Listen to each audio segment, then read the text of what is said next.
સુરતના ઉત્તરાયણમાં પાડોશી મહિલાએ પ્રસાદીના લાડુમાં ઝેર ભેળવી આખા પરિવારને પતાવવાનો ખેલ ખેલ્યો. મહિલાની ધરપકડ. મહિલા આરોપી ઉષાબેન મહેન્દ્રભાઈ નાકાણી પોલીસની પકડમાં.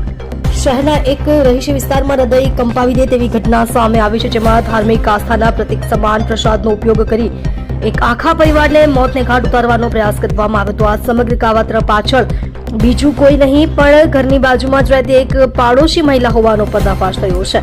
પરિવારને મોતને ઘાટ ઉતારવાનો પ્રયાસ. સુરતમાં રહેતા એક પરિવારને ખતમ કરવાના ઈરાદે પાડોશમાં રહેતી ઉષાબેન મહેન્દ્રભાઈ નાકરાણી નામની મહિલાએ ખતરનાક પ્લાન ઘડ્યો હતો.